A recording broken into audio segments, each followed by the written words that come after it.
बिहार का मुख्यमंत्री बनाने के लिए लोग कह रहे हैं, बनेंगे मुख्यमंत्री। अरे इतनी बड़ी जिम्मेदारी मत करो। मुझे लगता, मैं हमेशा सबको यही बोलता हूँ कि ऐसा सोच रखी जाती है कि सिर्फ राजनीति में आके ही मदद की जा सकती है, जो मैं पिछले 2-2.5 साल से कर रहा हूँ। ये सबसे बड़ा उसका कहने का उद्देश्य ये है कि किसी की मदद करने के लिए राजनीति में आना ज़रूरी नहीं। राजनीति बहुत कमाल का फील्ड है, उसमें आके और मदद हो सकती है, लेकिन हर चीज़ का एक समय होता है, एक ऊपर वाले ने तय किया होता है जब होना होगा। जब होना होगा खुद ब खुद ले आएंगे। लेकिन मेरा मकसद सिर्फ यही है कि स्कूल्स बने, कॉलेजेस बने, हॉस्पिटल्स बने और ऐसी जगह बने जहाँ पे कहीं भी गरीब आदमी आज जब जाता है, कई बार हम बोलते हैं कि सरकारी स्कूलों में जाते हैं या अस्पतालों में जाते हैं, उन्हें पता नहीं चलता। एक ऐसी व्यवस्था बने कि एक फ़ोन के ऊपर उनका इलाज हो, जाने बच सके। हमने पिछले 2-2.5 साल से करीबन 4700 सर्जरीज कराई हैं। चाहे आप लिवर ट्रांसप्लांट बात करें, किडनी ट्रांसप्लांट और ब्रेन ट्यूमर की बात करें, हर सर्जरीज कराई है, जबकि मेरा कोई अस्पताल नहीं है। लेकिन किस तरह पूरे देश को जोड़ा, वो एक बड़ा मेरा लक्ष्य था। वो अभी भी मैं कोशिश कर रहा हूँ कि किस तरह ज़्यादा से ज़्यादा लोग जुड़ें, ज़्यादा से ज़्यादा लोगों को तकलीफ़ें हुई। और मेरे घरों पर जब बिहार से इतनी दूर दूर से लोग आते हैं, आप विश्वास कीजिए उनके पास रेलवे की टिकट के पैसे नहीं होते, लेकिन जब वो टीटी को बोलते हैं कि हम सोनू सूद के घर जा रहे हैं, उनसे टिकट भी नहीं लेते। यहाँ तक कि रेलवे स्टेशन या बस स्टॉप से ऑटो वाला जब उनको घर छोड़ता है, वो बोलता है कि मैं इनसे पैसे नहीं लूँगा सर, कि जब आप इतना अच्छा काम करें, मेरी तरफ से छोटा सा योगदान है। मकसद ये है कि हम एक दूसरे से कैसे इंस्पायर हो सकते हैं। और मैं आपको वादा करता हूँ कि मुझे पता है कि जब पूरे हज़ारों लाखों लोग करते हैं तो मैं सब तक मदद नहीं पहुँचा सकता, लेकिन जिनकी आवाज़ मुझ तक पहुँचती है, किसी तरह की उनकी कोई भी ज़रूरत हो, मैं उन तक पहुँचाने की जरूरत करता हूँ और मैं करता रहूँगा। बिहार में जैसे बहुत सारे कलाकार हैं जिनको मुंबई में बिहारी के नाम से बोला जाता है, भाई बैठ जाओ, मतलब कि निकल जाओ, साइड हट जाओ। आप मेरे जैसे कलाकारों को क्या ऑफर देना चाहते हैं? देखिए, बिहारी बोलना तो बहुत ऊंचे स्तर की बात है भैया। मैं बिहारी हूँ, गर्व से बोलना चाहिए। जब दबंग पिक्चर बनी थी, तो उस समय जो छेदी सिंह का किरदार था वो बनाया गया था। मैंने बोला कि यार बिहारी, क्योंकि मैं बिहार वालों के साथ समय बिताया, मेरे साथ कॉलेज में सीतामढ़ी के लोग, मुजफ्फरपुर, आरा, उनके जगह, और मैं कॉलेज के दाम 91 के अंदर खुद इस सब जगह पे घूमा हूँ।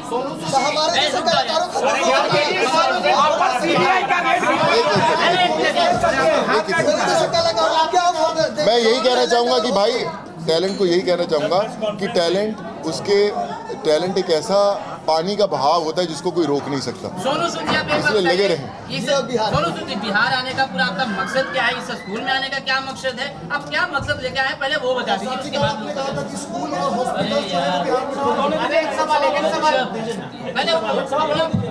बताइए। देखिए, जब कोरोना काल में जब मैं इतने बिहार के लोगों से जुड़ा, करीबन 7.5 लाख लोगों को भेजा, जिसमें से 25 से 30% लोग बिहार के थे और वो अलग अलग हमारे साथ जुड़े हुए थे। और आज जब मुझे याद है कि एक हम लोग शो कर रहे थे पाटलिपुत्रा 3, विजय जी और नरेंद्र जी ने जब मुझे बुलाया, मेरी शूटिंग थी उस समय पर, मैंने बोला बिहार जाना है, तो मैंने सब अपनी शूटिंग हटाई और मैं बोला मैं इसलिए जाऊंगा, ना सिर्फ वो शो अटेंड करूंगा बल्कि आम हर जनता से मिलूंगा जो मेरा इतने सालों से इंतजार कर रहे हैं। मैं और उसके बाद मैं पंकज भाई से ही बोलना चाहूँगा, मेरी इनसे अभी मुलाकात हुई, लेकिन जब हम बच्चों को पढ़ाने की बात कर रहे थे, आपने देखा होगा बहुत सारे बच्चे, सरफराज था और भी बहुत सारे बच्चे जिनको स्कूल नहीं मिल रहा था, अच्छे हॉस्टल नहीं मिल रहे थे, तो हम लोग ढूंढ रहे थे कि अच्छे स्कूल कौन से हों। पंकज भाई से हमारी भेंट हुई और उसके बाद हमारे एक शिवा है हमारी फाउंडेशन के साथ जुड़े हुए, उन्होंने बताया कि बहुत कमाल के इंसान हैं, बहुत कमाल के स्कूल हैं। हमने बोला हम सबको उनको जोड़ना है और आज हम कई बच्चों को यहाँ पे पढ़ा रहे हैं। आज जब यहाँ पे ज्ञानशैली स्कूल में हमारे बहुत सारे बच्चे पढ़ रहे हैं जिनको हम लोग सपोर्ट कर रहे हैं, तो मैं ज़रूर आकर यहाँ देखना चाहता था कि जहाँ पर वो बच्चे पढ़ रहे हैं, जहाँ पर उनका भविष्य बनेगा, वो कैसी जगह है, कैसे टीचर्स हैं, कैसे लोग हैं, कैसा इंफ्रास्ट्रक्चर। और मुझे इतनी खुशी हो रही देखकर कि आज हम लोग बोलते हैं बिहार पिछड़ गया, कुछ नहीं है, सिर्फ एक सोच चाहिए, एक इंसान चाहिए जो आगे बढ़े। और उस इंसान के लिए मैं रुका हूँ। मैं आज सबसे बोलता हूँ, आज मीडिया में आप हमारे भाई लोग हैं इतने, सब मेरा संदेश ज़रूर दीजिएगा कि किसी तरह का स्किल डेवलपमेंट जिसको बोलते हैं कि किस तरह आत्मनिर्भर बनाया जाए। लेडीज़ को कुछ है, सेंटर खोलना चाहिए। आप मुझे एक आवाज़ दीजिए, मैं कल से काम शुरू करवा दूंगा। स्कूल अगर आप बच्चों को पढ़ाना चाहते हैं, कोई ऐसे पिछड़े इलाके जहाँ पर हो और टीचर्स वहाँ पे करना चाहते हैं स्कूल, मैं उनके लिए खड़ा होऊंगा। मेडिकल फैसिलिटीज़ मैं करूँगा।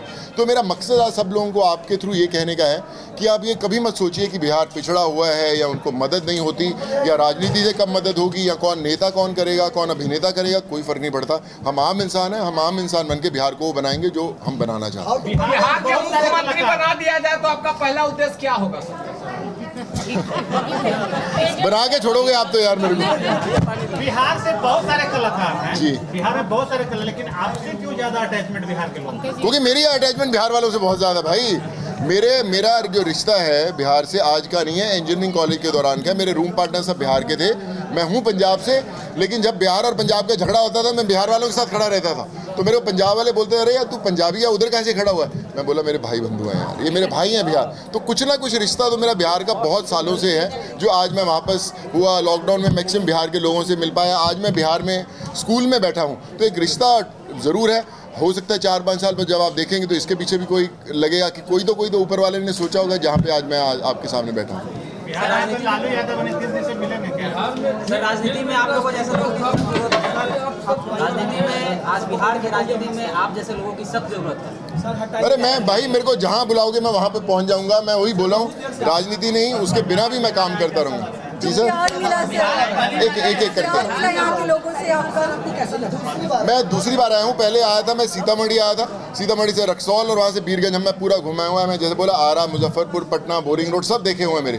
बड़ा अच्छा लगा था मुझे। और आज जब मैं दोबारा आया हूँ, क्या बदलाव देखा सर? जब पहले आप आए थे और आज आप आए, क्या बदलाव आपने पाया? पहले भी बिहार वाले नहीं सुनते थे, अभी भी नहीं सुनते हैं। और प्यार जो बिहार वाले करते हैं वो कोई नहीं करता, ये भी बात सुने।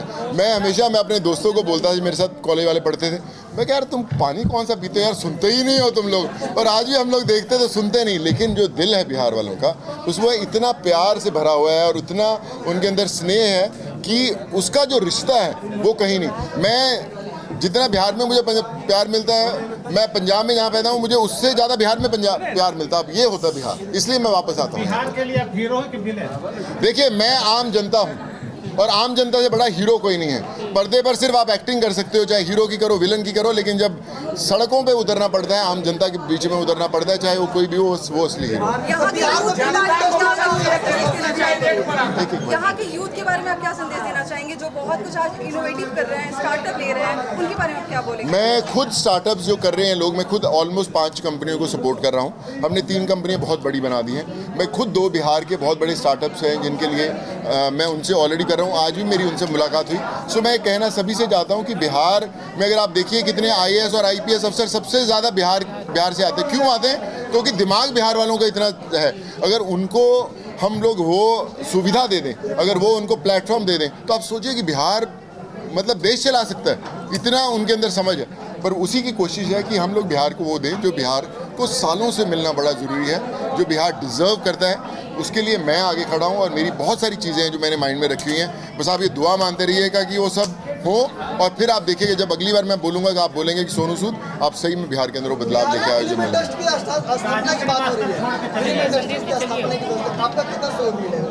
देखिए, मैं हमेशा खड़ा हूँ। एक बात मुझे रास्ते में जब मैं आ रहा तभी भी मैं बोल रहा था, फिल्म इंडस्ट्री बनाते हैं लोग, वहाँ के आर्टिस्ट, और कितना वो काम देते हैं। मैं हमेशा खड़ा हूँ। मुझे किसी तरह का कभी भी कोई भी मेरी तरफ से योगदान रहा है, मैं फिल्म अब मैं दे दूँगा कॉन्टैक्ट। मेरा ऑलरेडी प्रोडक्शन हाउस है सर, मैं तो पिक्चर ही बिहार के लिए बनाने के लिए। देखिए, मैं हमेशा कहता हूँ एक ऑफिस खोलना इंपॉर्टेंट नहीं होता, उससे काम नहीं चलता। कि मैंने अगर एक मेरा सोनू सूद प्रोडक्शंस ऑफिस खुल गया, उससे काम नहीं है। मेरा मकसद ये है कि मैं यहाँ पे एक ऐसा चैनल क्रिएट करूँ ताकि कोई जो भी लोग आर्ट से जुड़े हुए हैं, जो बम्बई जाने से डरते हैं, मुंबई जाने से डरते हैं, उनको पता हो कि यार हम लोग वहाँ पे एक अपना पोर्टफोलियो या हम अपना वहाँ पे CV दे दें तो कहीं ना कहीं कनेक्शन जुड़ जाएगा। उसकी मैं पूरी कोशिश करूँगा।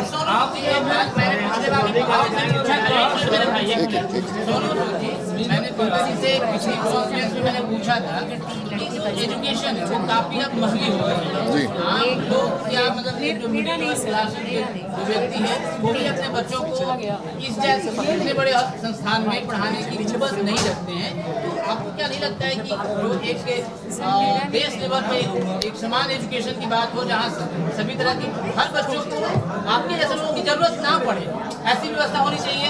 देखिए, मैं ना एक क्यों आएंगे किसी खास बच्चे को गोद लेने के लिए?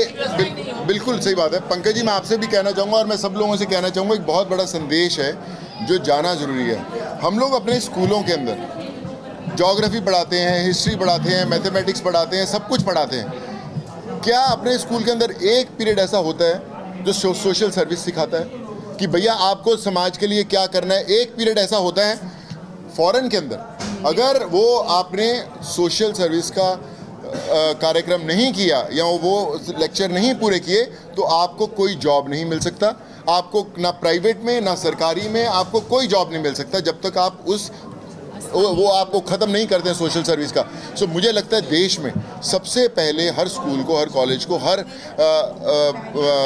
जो राजनीति में लोग हैं उनको एक सोशल सिखाने का कि समाज सेवा कैसे करें, तब देखिए अपना बदलाव आएगा। और आपका जवाब जो है ना, हर एक गरीब आदमी मदद करने निकलेगा। आपने बोला कि पैसा होना ज़रूरी है, फेमस होना ज़रूरी है मदद करने के लिए, नहीं, सक्षम होना ज़रूरी है। मेरे लिए मैंने जो लोगों को भेजा सर, जो आदमी 120 रुपए की दिहाड़ी बनाता है, बिहार का बंदा, वो भी आज हमारी संस्था के साथ जुड़ के किसी गांव के अंदर इंटीरियर को किसी को भैंस देने जाता है, जिसको हम लोग बोलते हैं, क्योंकि उसके अंदर जुनून है काम करने का। मैं सबसे यही कहना चाहता हूं कि फ़र्क नहीं पड़ता कि आप कितने फेमस हैं, एक्टर हैं, नहीं है, आम आदमी हैं, आप हमारे साथ जुड़िए सूद फाउंडेशन के साथ। हम साला किसी को प्रॉब्लम नहीं आने देंगे। देखिए, मैं हमेशा कहता हूं कि बिहार के अंदर जो दिमाग है वो IAS IPS ऑफिसर जो बनते हैं और जो देश चलाते हैं, उसी से पता लगता है कि मैक्सिमम लोग यहाँ से आते हैं। दूसरी बात ये बोले कि स्टेट कोई भी हो, मुख्यमंत्री कोई भी हो, MLA हो, MP हो, प्रधानमंत्री हो, कोई भी हो, सिर्फ जुनून चाहिए देश को हेल्प करने का। कोई फर्क नहीं पड़ता आप किसी के साथ भी खड़िए। बिहार देता है सर, तो यहाँ के मुखिया भी देश चलाते हैं। बिहार की कई योजनाओं को केंद्र ने लागू किया है। वर्तमान अभी जो केंद्र सरकार है, तो बिहार के मुख्यमंत्री ने बीड़ा उठाया है कि बिहार का भी प्रधानमंत्री देश में बने, वहाँ सत्तासीन हो। तो वो एक मुहिम पूरे विपक्ष को एकजुट होकर पूरे, देखिए मुझे लगता है कि जब अभी देश के जो प्रधानमंत्री बनते हैं, देखिए मैं तो हमेशा खड़ा ही हूँ, पर मैं कहता हूँ कि जब देश के प्रधानमंत्री बनते हैं, जो भी बनते, पूरा देश बनाता है उनको, है ना। ये सिर्फ एक स्टेट का मुद्दा नहीं है, पूरे देश का मुद्दा है। हमें सिर्फ देश बदलना है, फ़र्क नहीं पड़ता कि कौन सी स्टेट से हो, एज लॉन्ग एज कोशिश हो।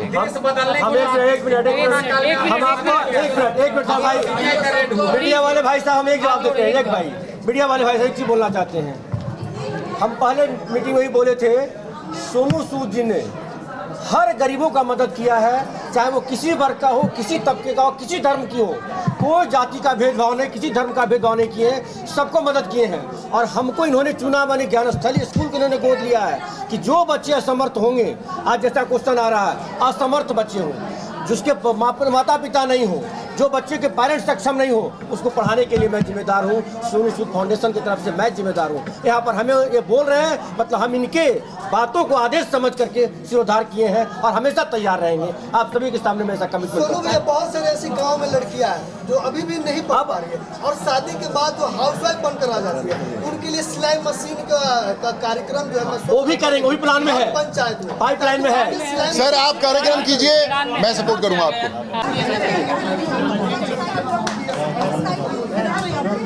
आ जाइए मैडम, आ जाइए।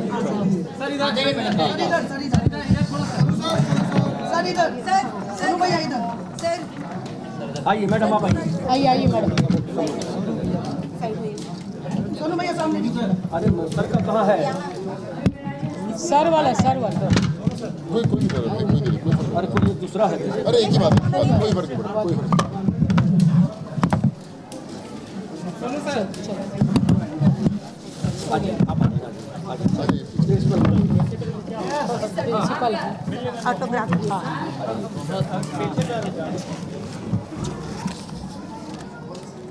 भाई आप सबों के लिए है, ये सबके हैं। बस खाली इनको आप जिस तरह प्यार दे रहे हैं वही प्यार देते रहिए सम्मान के साथ, एक पूरे ज्ञानस्थली परिवार की तरफ से ये। हाँ चला जाए। सर एक सर मेरा हाथ हटाइए। चलिए सब लोग